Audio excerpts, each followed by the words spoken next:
Sa kailaliman ng kagubatan, isang mayamang lalaki ang nakatagpo ng isang dalagitang nawawala sa landas at inatid ito pabalik sa tahanan ng kanyang inang may sakit. Ngunit pagdating niya sa sariling bahay nang hindi nagpaparamdam, nagulat siya sa kanyang natuklasan. Pagod na si Carlos Soriano habang pauwi mula sa isa na namang nakakapagod na araw ng trabaho. Bilang pinuno ng negosyo ng kanilang pamilya na iniwan ng kanyang ama, ang bigat ng responsibilidad ay lagi niyang pasan. Kahit sa gitna ng pagod, patuloy na gumagana ang kanyang isip, iniisip ang mga susunod na hakbang para sa kumpanya. Kilala si Carlos sa kanyang dedikasyon at profesionalismo sa trabaho, ngunit tahimik at introvert siya sa kanyang personal na buhay. Pagparada niya ng kotse sa garahe ng kanyang malawak na tirahan, malalim siyang bumuntong hininga.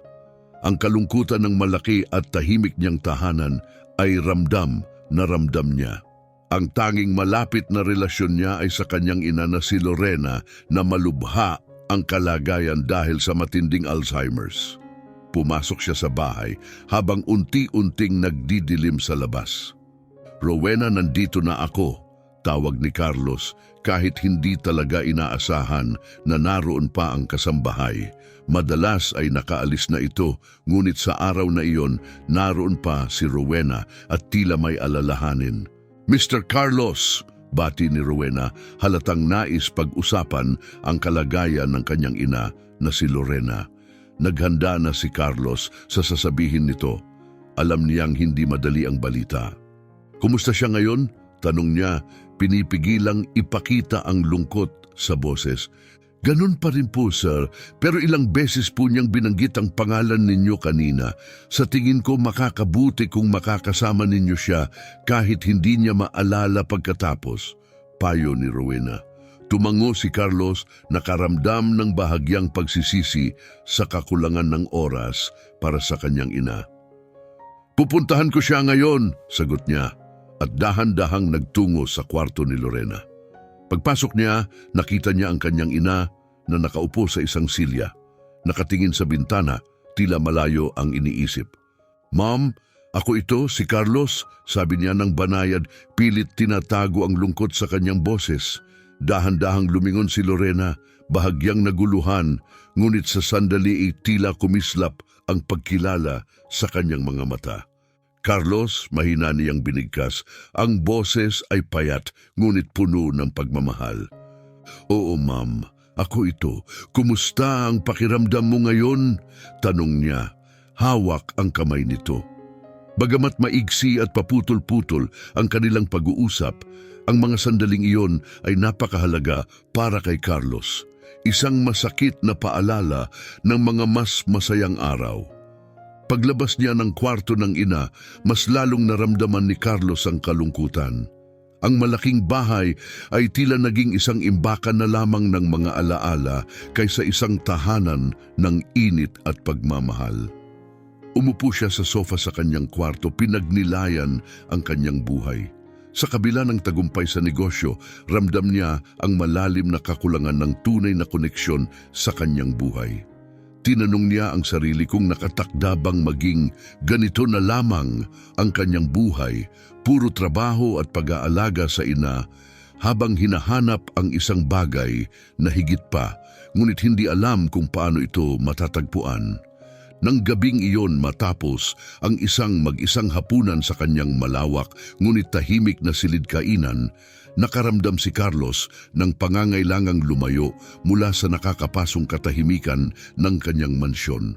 Pinili niyang maglakad-lakad sa kagubatang nasa tabi ng kanyang ari-arian, naghahanap ng kapanatagan sa ilalim ng mga puno na tila nagbibigay ng pansamantalang pahinga mula sa kanyang kalungkutan at malalim na pag-iisip.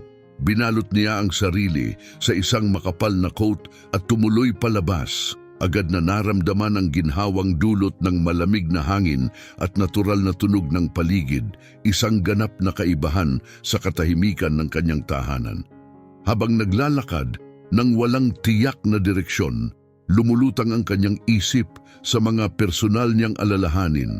ang lumalalang kalagayan ng kanyang ina at ang nakakabahalang pakiramdam ng pagiging nag-iisa. Sa kabila ng bigat na iyon, sandaling gumaan ang kanyang pakiramdam dahil sa katahimikan ng kalikasan.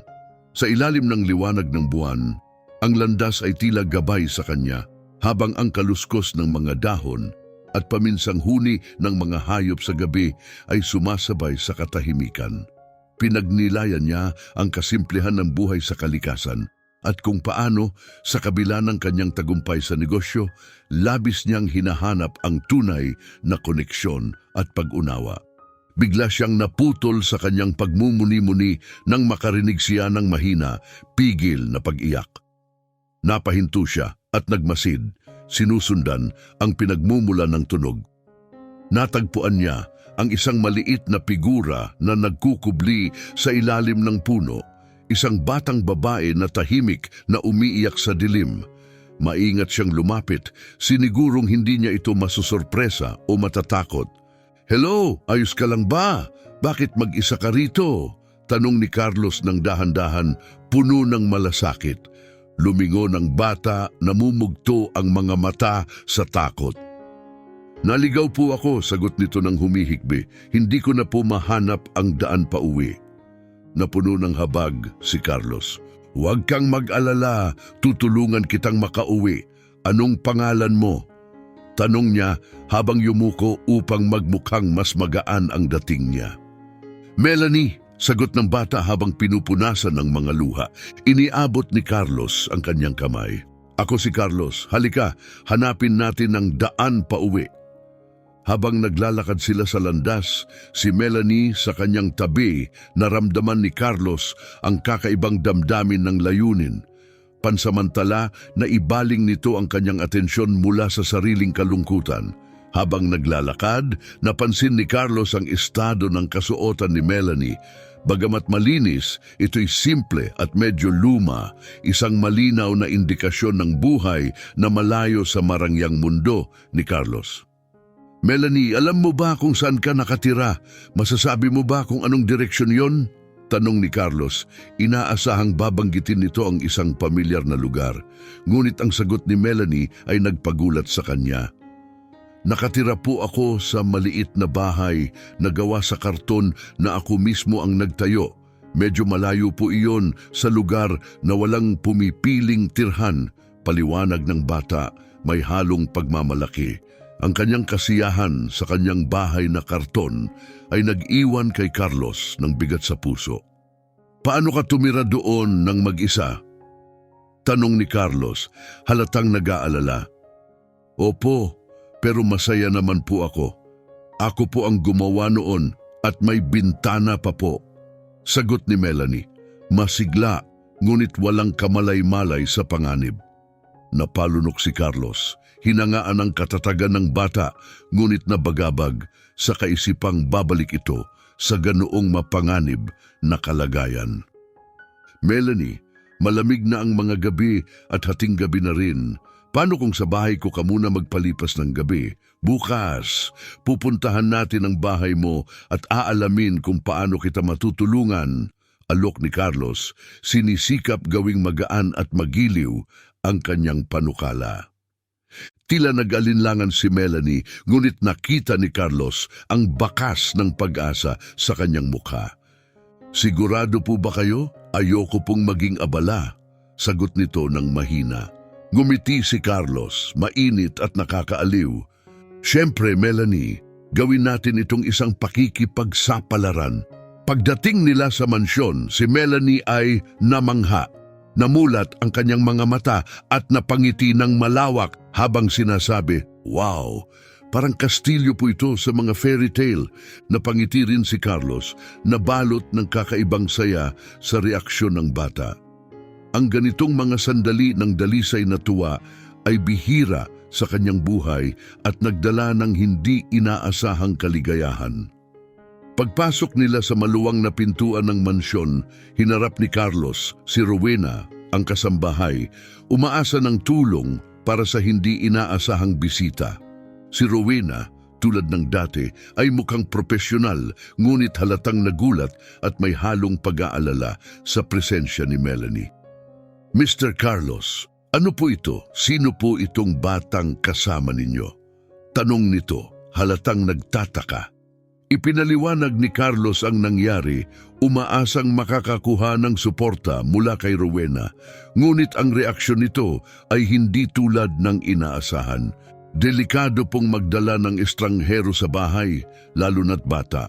Maaaring may sakit siya o magdala ng peligro sa atin, lalo na po kay Ma'am Lorena, sabi ni Rowena, puno ng pag-aalala. Bahagyang nasaktan at nainis si Carlos sa kakulangan ng tiwala ni Rowena, lalo na't ang hangad niya ay makatulong. Rowena, inaasahan ko na mas maiintindihan mo ang ganitong sitwasyon. Si Melanie ay isang bata na nangangailangan ng tulong. Hindi natin siya maaaring talikuran, sagot ni Carlos, mariin ngunit may halong disiplina. Nagpatuloy ang argumento, si Rowena pinaninindigan ng panganib at si Carlos naman ay iginigiit ang kahalagahan ng malasakit. Sa huli, nagtapos si Carlos ng buong tiyaga at kapasyahan. Ako na ang nagdesisyon, Rowena, mangyaring maghanda ng malinis na damit para kay Melanie, painitin ng tubig para makapaligo siya at siguraduhing makakakain siya ng maayos ngayong gabi. Utos ni Carlos ng matatag na tila hindi na naghihintay ng karagdagang pagtutol. Bagamat halatang hindi masaya, tumango si Rowena ng may pag-aalinlangan. Kung iyon ang nais ninyo, Ginoo, sagot niya na may bahagyang pagtutol. Bihira si Carlos na ipakita ang kanyang autoridad ng direkta, ngunit naramdaman niyang tungkulin niyang tulungan si Melanie. Lumabas ang tagapag-alaga upang sundin ang kanyang utos at iniukol ni Carlos ang pansin niya sa batang babae na nakamasid sa kanilang pag-uusap na may halong pagtataka at paggalang. Lumuhod siya sa tabi nito, nagbigay ng nakaaaliw na ngiti. Huwag kang mag-alala, nasa mabuti kang mga kamay. Anya upang maibsan ang mga alalahanin nito. Si Melanie, labis na namangha sa karangyaan ng paligid, ay ngumiti ng may pasasalamat bakas sa kanyang mukha ang ginhawa. Sa sandaling iyon, tiyak ni Carlos sa kanyang puso na ang pagtulong kay Melanie ang tamang desisyon. Di nagtagal, dinala siya sa isang pansamantalang kwarto na parang isang silid ng prinsesa para sa kanya. Masaya niyang sinubukan ang malambot na kama, hinaplos ang mga unan at siniyasat ang bawat sulok na parang bata na puno ng pagtataka. Parang palasyo ito kumpara sa kahon ko sa bahay, natatawang wika niya habang patuloy na tumatakbo sa paligid ng kwarto, humahanga sa kagandahan nito. Pagkatapos ng nakaka-relax na paligo na nagtanggal ng lamig at pagod ng maghapon, isinuot ni Melanie ang simpleng ngunit komportabling damit na inihanda ni Rowena.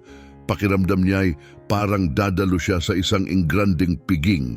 Umupo siya sa kama, masiglang kinain ang pagkaing dinala sa kanya, kitang-kita ang kasiyahan at pasasalamat sa bawat subo. Nang dumalaw si Carlos upang tingnan siya, nadatnan niyang nakahiga si Melanie sa kama, bakas ang kasiyahan at kasapatan sa kanyang mukha. Ayos ba ang lahat dito? Tanong ni Carlos, habang napapangiti sa mabilis na pagbabago ni Melanie. Opo, napakaganda ng lahat at ang sarap ng pagkain. Maraming salamat po, Ginoong Carlos. Sagot niya na puno ng pasasalamat na siyang nagpalambot pa sa puso ni Carlos. Carlos na lang, suwestyon nito habang umupo sa gilid ng kama. Tumango si Melanie, bahagyang naninibago sa kanyang bagong realidad. Carlos, maaari ba akong magtanong, totoo bang kastilyo ito? Inosenteng tanong ni Melanie, bakas sa kanyang mga mata ang kuryosidad. Napatawa si Carlos, aliw na aliw sa tanong nito. Hindi naman eksaktong kastilyo, pero ito ang aking tahanan at ngayong gabi tahanan mo rin ito.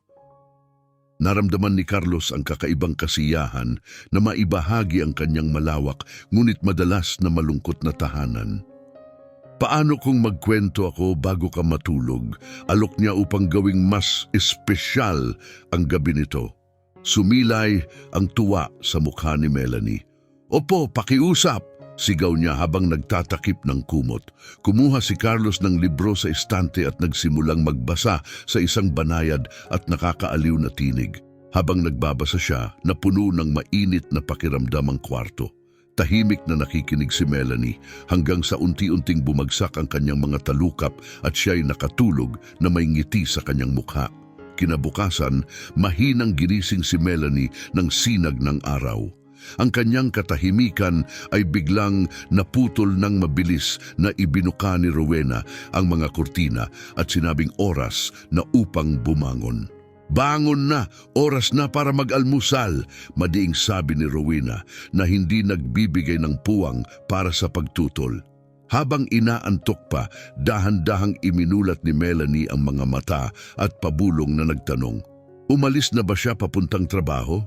At hindi na siya babalik hanggang mamaya?" Maikling sagot ni Rowena, walang dagdag na detalye o pag-alo.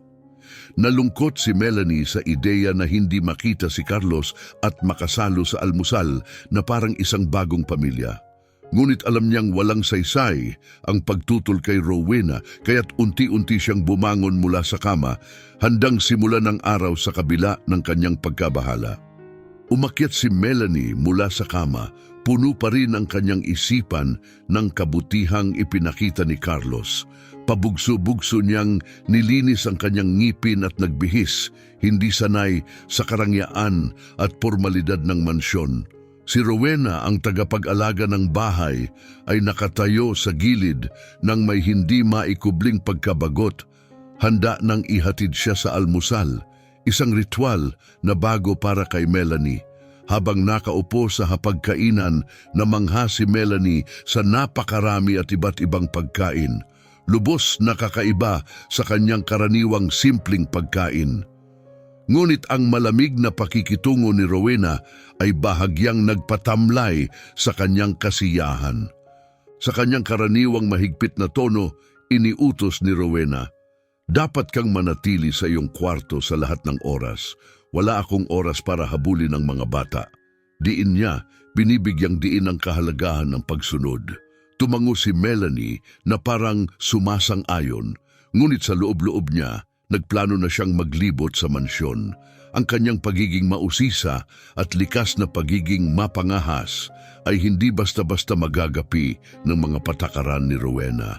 Pinangarap niya ang mga lihim ng mansyon, ang mga tagong sulok nito, at ang mga kayamanang naghihintay na matuklasan. Pagkatapos ng almusal, habang ibinabalik siya ni Rowena sa kanyang kwarto, nakaramdam si Melanie ng nakapupukaw na halo ng pananabik at kaba sa kanyang planong sumuway sa mga utos. Pagkasara ng pinto ni Rowena, taimtim na nakinig si Melanie sa mga tunog ng bahay na unti-unting nagiging abala. Nang marinig niyang unti-unting nawawala ang yabag ni Rowena sa pasilyo, lumakas ang kanyang loob. Matapos tiyaking wala ng tao sa paligid, maingat niyang binuksan ang pinto at sumilip palabas. Saka dahan-dahang lumabas papunta sa koridor. Parang isang mahiwagang maze ang mansyon sa paningin ni Melanie, puno ng mga kamanghamanghang bagay. Ang bawat koridor at bukas na pinto ay nagpapakita ng mga bagong kababalaghan. Tumigil siya upang maghalungkat sa mga drawer na puno ng kakaibang bagay at mga relikya mula sa nakaraan, sumilip sa malalaking paso at pinagmasdan ang mga larawan sa dingding na tila nakatingin sa bawat galaw niya. Inisip niya ang mga kwento sa likod ng mga pinturang iyon, bawat isa'y parang may sinasabing kwento ng nakaraan. Ang kanyang paggalugad ay humantong sa kanya sa isang bahagyang nakabukas na pinto papunta sa kwarto ni Lorena. Sa loob, nakita niya ang matandang babae na tahimik na nakaupo, nakatingin ng malayo. "Hello!" Malumanay na bati ni Melanie habang papalapit. Lumingon si Lorena, ngunit walang ipinakitang pagkilala. Sinubukan ni Melanie na kausapin siya. "Ako si Melanie, kaibigan ni Carlos." Ngunit nanatiling tahimik si Lorena, ang kanyang isipan tila na iwan sa isang malayong nakaraan. Umupo si Melanie at nagbahagi ng mga kwento Nararamdaman ang kakaibang koneksyon kay Lorena na parang ang kanyang presensya ay nagbibigay ng aliw sa matanda. Gayunpaman, muling bumalik ang pagkabagabag ni Melanie. Bagamat nakaaaliw ang katahimikan ng silid, ang kanyang kuryosidad ay nag-udyok sa kanya na magpatuloy sa paggalugad. Naghinalungkat siya sa mga drawer at aparador, ngunit puro karaniwang gamit at alikabok na alaala ang kanyang nakita. Nagbago ito nang mapansin niya ang isang marangyang aparador. Binuksan ito at nadiskubre ang isang gitara at isang lumang notebook. Ang notebook na puno ng dilaw na pahina ay tila nagtataglay ng mga kwentong hindi pa nasasabi. Maingat niyang isinuksok ang notebook sa ilalim ng kanyang damit, labis na naaakit ng misteryo nito. Naputol ang kanyang pagdiskubre nang marinig ang mahigpit na boses ni Rowena sa pasilyo.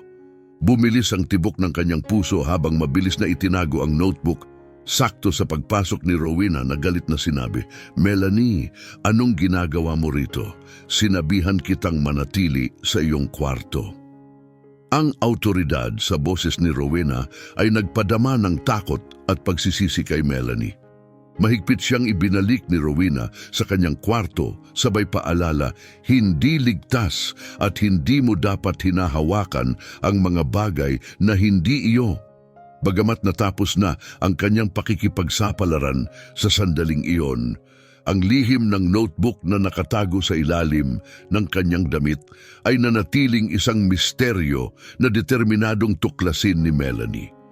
Ligtas na nakaupo sa pansamantalang kwarto, nakaupo si Melanie sa kama, hawak ang lumang notebook na itinago niya mula sa mapanuring mga mata at mahigpit na babala ni Rowena.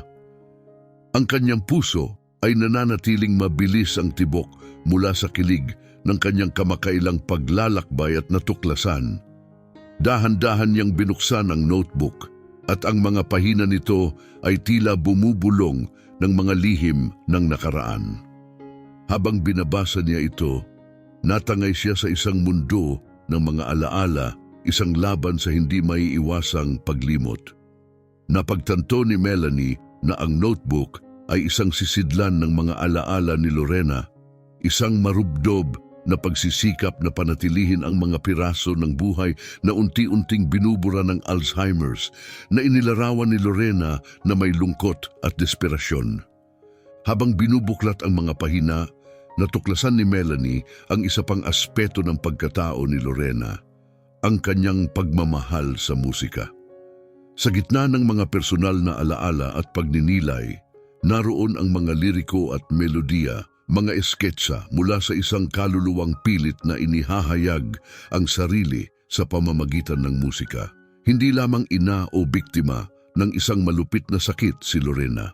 Siya rin ay isang kompositor na ang damdamin at isipan ay dumadaloy sa kanyang mga likha. Natagpuan ni Melanie ang isang kanta na inialay ni Lorena sa kanyang anak na si Carlos, isang piraso na puno ng simple ngunit damdaming makapangyarihang mga liriko.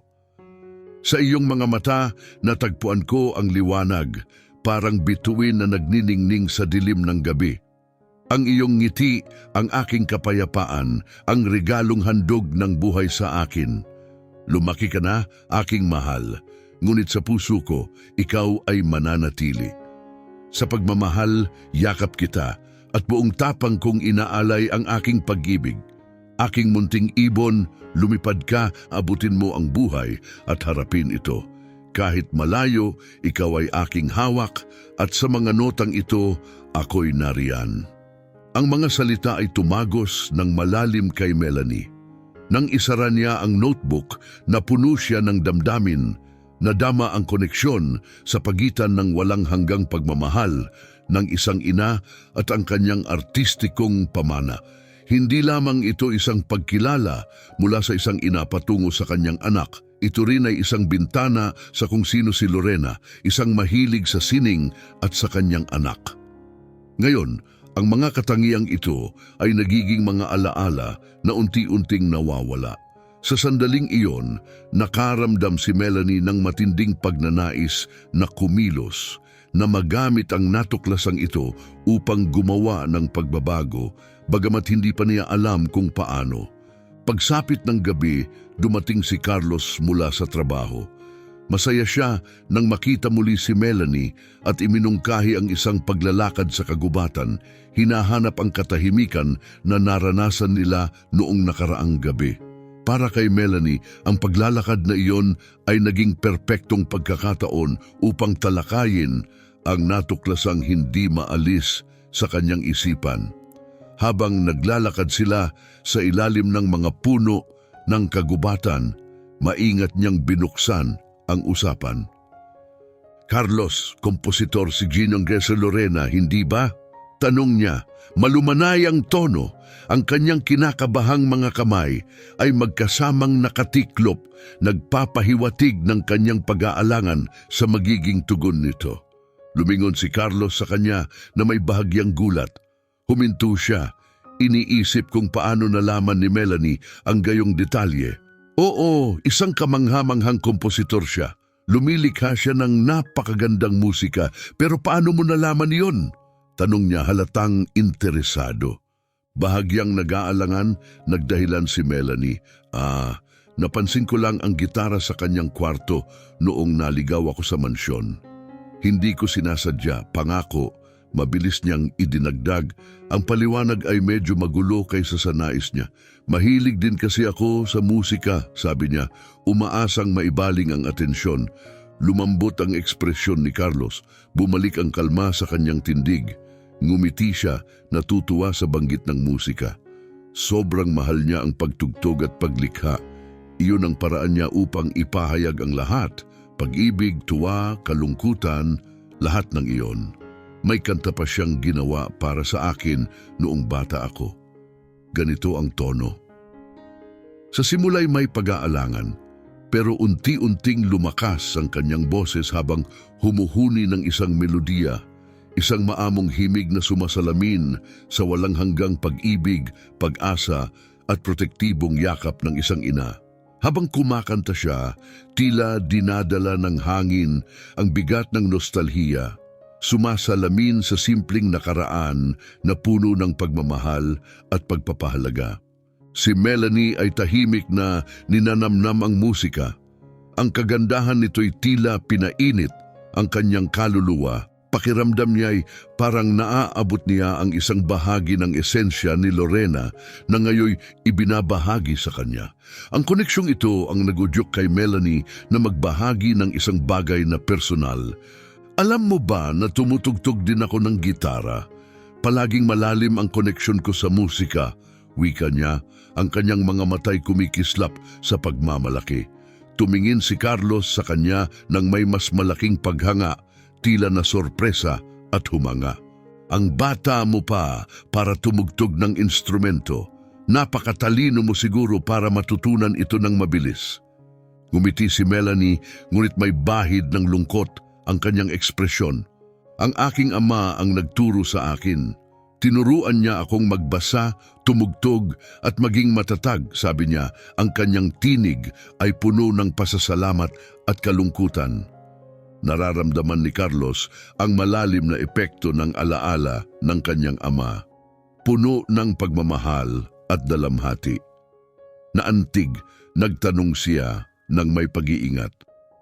Paano naman ang iyong ina? Marami rin ba siyang itinuro sa iyo?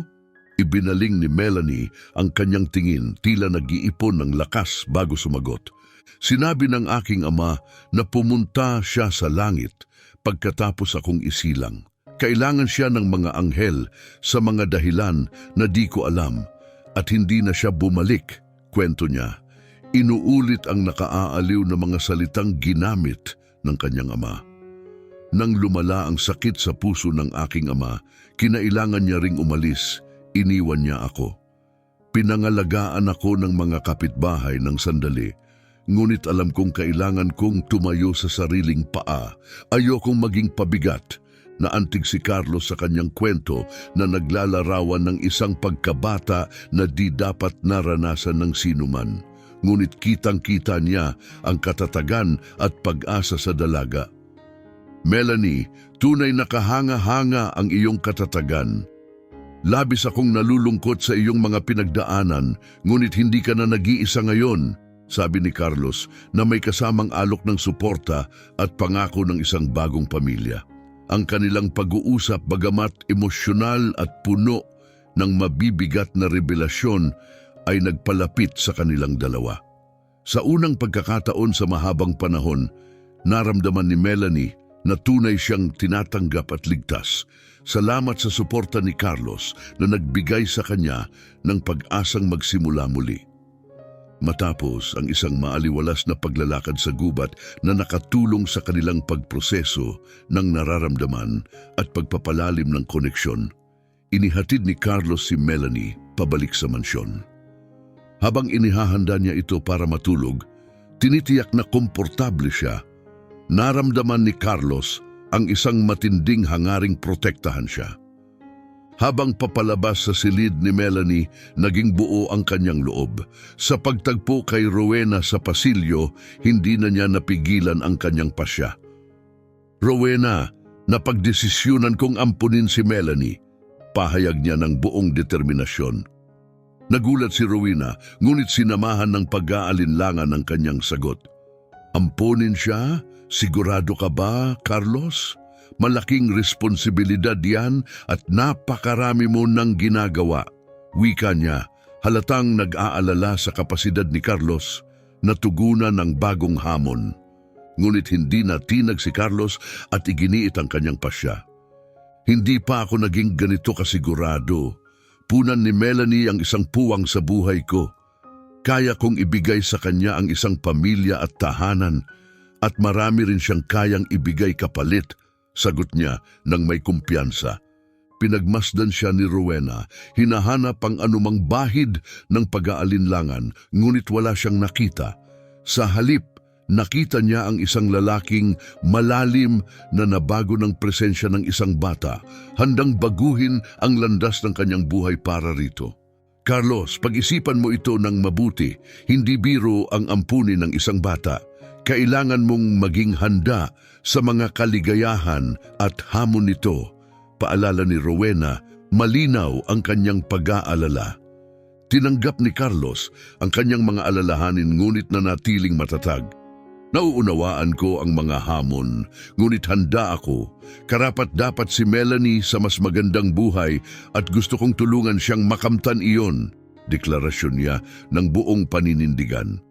Kinabukasan, isang di inaasahang kaganapan ang lalo pang nagpatibay sa kanyang pasya. Sa oras ng almusal, sa kabila ng bigat ng kanyang karanasan, naglakas loob si Melanie na magtanong tungkol sa isa pang bagay. Rowena, may paraan ba para matulungan si Mrs. Lorena na mabawi ang kanyang alaala? Tanong niya ng inosente, pinanghahawakan ng kanyang matigas na pag-asa. Sandaling nagulat si Rowena sa tanong ni Melanie, kaya't nagpaikot-ikot muna siya ng saglit upang makabuo ng maingat na sagot. Anak, ang kondisyon ni Ginang Lorena, ang Alzheimer's, ay progresibo at hindi na maaaring magamot. Sa kasamaang palad, wala tayong magagawa upang baguhin iyon. Paliwanag niya, sinubukang maging tapat, ngunit maingat upang hindi magbigay ng maling pag-asa kay Melanie. Tahimik na nilamon ni Melanie ang impormasyon, taglay ang kabigatan na tila lampas sa kanyang edad, ngunit nanatili ang kanyang determinasyon. Dapat may magagawa tayo kahit konti lang, sagot niya. Ayaw sumuko para sa lola na gusto niyang makilala ng lubusan. Napansin ni Rowena ang tibay ng loob ng bata at nakaramdam ng paghanga. Sinasabi na ang musika at mga pamilyar na alaala ay minsan maaaring makarating sa bahagi ng isipan na akala'y di na mararating. Bagamat walang kasiguraduhan, maingat niyang iminungkahi. Napukaw ng bahagyang pag-asang ito, nagsimula si Melanie na bumuo ng plano. Naalala niya ang mga himig na humuhuni si Carlos at ang lumang aklat ng kanta ni Lorena. Baka makatulong ang musika na pukawin ang ilan sa kanyang nakatagong alaala. Sisimulan ko roon, pasya niya ng buong tapang. Sa pahintulot ni Rowena, Ginugol ni Melanie ang araw kasama si Lorena sa kanyang silid. Isang tahimik na espasyo na puno ng anino ng mga naglalahong alaala. Sa simula, sinubukan niyang makipag-usap ng magaan, umaasang magpapasimula ng anumang spark ng pagkilala. Sa kabila ng kanyang pagsisikap, nanatiling walang tugon si Lorena, nakatitig lamang sa malayo. Hindi sumuko si Melanie, pinalitan niya ang diskarte patungo sa isang paksang inaasahan niyang mas mag-uugnay kay Lorena, ang musika. Mrs. Lorena, nakakita ako ng kwaderno na puno ng mga kantang isinulat mo. Ang gaganda talaga, sabi ni Melanie nang may katapatan, sinusubukang makonekta sa dating hilig ni Lorena. Naalala mo ba nang isulat mo ito? Masigla niyang ikinuwento ang tungkol sa mga kanta. Binanggit pa ang isang partikular na himig tungkol sa pag-ibig at pag-asa na kinanta ni Carlos. Sa kabila ng masigasig na pagsisikap ni Melanie, nanatiling walang pagbabago ang ekspresyon ni Lorena, nakatitig sa kawalan. Subalit, hindi nawalan ng loob si Melanie. Naintindihan niya ang kahalagahan ng mga sandaling ito, kahit hindi ito agad nagbunga ng resulta. Nagpatuloy siya. Umalis sandali upang kunin ang songbook mula sa kanyang silid, umaasang ang makita ang sariling sulat kamay ni Lorena ay maaaring magbukas ng isang alaala. Bumalik siya, hawak ang aklat at binuksan ito sa isang pamilyar na pahina. "Tingnan mo, Mrs. Lorena," wika niya, ipinakita ang bukas na kwaderno kay Lorena. "Ito ang mga kanta mo. Naalala mo ba kung gaano sila kaganda? Gustong-gusto ko sila." Inusal niya ang mga liriko nang may pag-asa sa bawat salita. Gayunpaman, nanatiling walang reaksyon si Lorena, na tila tinitingnan ang notebook na parang wala itong laman. Ngunit sa halip na panghinaan ng loob, lalo pang tumibay ang loob ni Melanie, hinimok siyang maghanap pa. Pumunta siya sa aparador ni Lorena, masinsinang naghanap ngayong pagkakataon at napangiti siya nang matagpuan ang isang kahon na puno ng mga musical score, katabi ng isang maalikabok na gitara, isang kayamanang naglalaman ng musikal na nakaraan ni Lorena. Habang binubuklat ang mga notebook, nakaramdam si Melanie ng muling lakas ng loob. Kung hindi man umabot ang mga salita kay Lorena, baka ang mismong musika, kapag tinugtog, ang magsilbing tulay patungo sa mga alaala niyang tila naglaho. Ito siguro ang susi, naisip ni Melanie, inspiradong sumubok ng musika bilang paraan upang gisingin ang anumang natitirang koneksyon kay Lorena. Pinukaw ng revelasyon, sumabak si Melanie sa kanyang musikang proyekto ng may bagong sigla. Masusin niyang itinugma ang mga pamagat ng kanta mula sa sheet music sa mga liriko mula sa journal ni Lorena, natutuklasan ang eksaktong mga tugma na lalong nagpalaki ng kanyang pananabik at kaba. Gamit ang gitara ni Lorena, sinubukan niyang buhayin ang mga lumang himig. Pinapalakas ang bawat strum ng kanyang mga daliri at ang kanyang tinig sa pag-awit, umaasang magdudulot ito ng kahit bahagyang pagkilala mula sa walang imik na ekspresyon ni Lorena. Ngunit sa kabila ng kanyang kasigasigan at tumataas na kumpiyansa sa musika, nanatili pa rin si Lorena sa kawalang malay. Naisip ni Melanie kung ang kawalan niya ng kaalaman sa mga detalye ng orihinal na mga pagtatanghal ni Lorena ang humahadlang sa kanilang koneksyon. Hindi siya nawalan ng loob at nagpatuloy. Sinusubukang tugtugin ang iba't ibang kanta at inaangkop ang kanyang estilo ng pag-awit sa mga melodiya ng gitara. Lumipas ang oras patungo sa hapon at matapos ang maikling pahinga para sa tanghalian, nagpatuloy si Melanie sa kanyang musikal na pagsusumikap hanggang gabi. Hindi nagbago ang kanyang dedikasyon kahit pa nararamdaman na niya ang pagkapagod mula sa pagtugtog at pagkapaos mula sa pag-awit.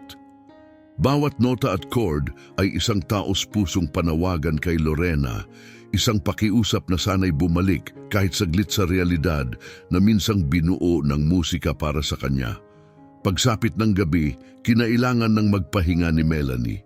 Masakit na ang kanyang mga daliri at bumibigat na ang pakiramdam dahil sa pagkabigo. Habang nakaupo siya sa sahig, nagmumuni-muni sa pinaghalo niyang pagod at pagkadismaya, bigla siyang nakaisip ng inspirasyon. Ang kantang isinulat ng kanyang ina para kay Carlos na minsang ibinahagi nito sa gubat.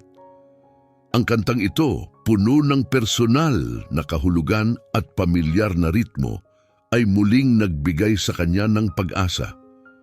Agad niyang hinanap sa tambak ng sheet music ang mahalagang nota. Nang makita ito, huminga siya ng malalim, ramdam ang pinaghalong pananabik at kaba.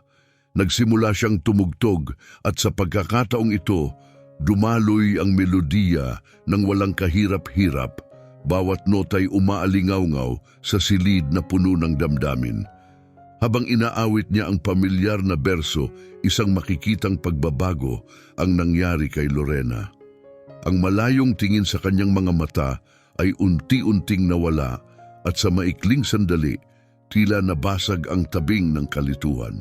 Lumingon si Lorena patungo sa tunog, ang kanyang mga mata'y tumitig kay Melanie nang may bahagyang pagkilala. Isang senyales na saglit siyang muling nakonekta sa mundo. Sa parehong sandali, dumating si Carlos sa bahay, puno ng mga iniisip tungkol kay Melanie at sa liwanag na idinulot nito sa kanilang buhay. Napansin niyang wala ito sa kanyang karaniwang lugar, kaya nakaramdam siya ng pag-aalala at agad na hinanap si Rowena. "Rowena, nakita mo ba si Melanie? Wala siya sa kanyang silid," tanong niya, halatang balisa ang tinig. Tumigil si Rowena mula sa kanyang mga gawain at tumingin kay Carlos ng may kalmadong kasiguruhan. Oo, Ginoong Carlos. Kasama niya si Ginang Lorena maghapon. Sinusubukang abutin siya sa kung anumang paraan," sagot nito, na may halong paghanga at pag-apruba sa tiyaga ni Melanie. "Abutin siya? Anong ibig mong sabihin?" Ang tanong ni Carlos ay puno ng pagtataka at pag-aalala. Nalilito sa ideya na ginugol ni Melanie ang buong araw kasama si Lorena nang hindi niya alam, na nagdulot ng halong kaba at interes sa kanya. Rowena ay malalim na huminga, pilit na tinutimbang ang mga salitang nararapat. Ginugol niya ang buong araw sa pagtugtog ng gitara at pag-awit ng mga kanta para sa kanya. Malamang na nakita niya ang journal at mga sheet music ng kanyang ina at nagkaroon ng inspirasyong tumugtog. Tunay na nakakatuwang masaksihan iyon. "Halika, dadalhin kita sa kanya," sabi niya. Hinihimok si Carlos na sumunod sa pasilyo patungo sa silid ni Lorena. Habang sila'y naglalakad, pinaghalo ng kaba at pananabik ang naramdaman ni Carlos. Ang ideya na maaring nagawa ni Melanie ang hindi pa nagagawa ni Numan, ang maabot ang kanyang ina na matagal nang nasa sarili nitong mundo, ay tila isang maliit na himala. "Rowena, may nagbago ba? May tugon ba mula sa aking ina?" tanong niya, halatang may halong pag-asa at takot sa kanyang boses. Tumingin si Rowena ng buong katapatan. "Wala akong napansin. Nang huli kong tingnan, nanatili pa rin ganoon si Ginang Lorena. Pero mahalaga ang intensyon ng ginawa ng dalaga," sagot nito. Bahagyang lumitaw ang pagkadismaya sa mukha ni Carlos, ngunit habang papalapit sila sa pinto, isang melodiya, puno ng dalawang tinig na magkasundo, ang biglang nagpahinto sa kanya. Nakilala niya ang tinig ng kanyang ina, kasabay ang kantang nagmula pa sa malalayong alaala. Biglang bumilis ang tibok ng kanyang puso, puno ng pagkabigla, pag-asa at malalim na damdamin. Sa biglang sigla, binilisan niya ang hakbang patungo sa pinagmumula ng musika. Pagkarating sa silid, isang di kapanipaniwalang tanawin ang bumungad sa kanya. Si Lorena at si Melanie magkasamang umaawit na tila pinagbuklod ng musika na minsang nilikha ng kanyang ina para sa kanya. Ang musika ngayon ay nagsilbing tulay sa pagitan ng nakaraan at kasalukuyan, muling pinag-uugnay ang mga henerasyon sa pamamagitan ng iisang melodiya. Unti-unting tumulo ang mga luha sa pisngi ni Carlos. Bawat patak ay tanda ng mga taong puno ng pananabik, pagmamahal at pagkukulang. Ang makita ang kanyang ina na tila muling nabuhay at muling nakikipag-ugnayan sa mundo kahit saglit lamang ay nagdulot ng di maipaliwanag na ligaya at ginhawa. Si Melanie ang naging daan para sa mahiwagang tagpong ito. Pinatatag ang kagustuhan ni Carlos na gawing permanente ang lugar nito sa kanyang pamilya. Nanatili siyang nakatayo sa pintuan, ninanamnam ang tagpo habang pumapaligid sa kanya ang musika. Nang matapos ang huling nota, ang silid ay napuno ng tahimik ngunit malalim na emosyon. Si Lorena na may malinaw na liwanag sa kanyang mga mata sa kauna-unahang pagkakataon sa maraming taon, ay tumingin kay Carlos at binigyan siya ng isang ngiting puno ng pagkilala at init. Carlos, anak, huwag ka nang umiyak. Para kang kinagat ng putakti, anya, ang kanyang tinig ay mahina ngunit malinaw.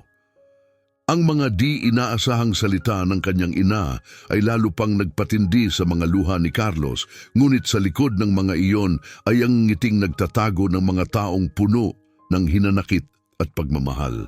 Sa kanyang sobrang emosyon, agad niyang niyakap ang kanyang ina, isang yakap na sumisimbolo ng muling pagkikita at muling pag-alaala.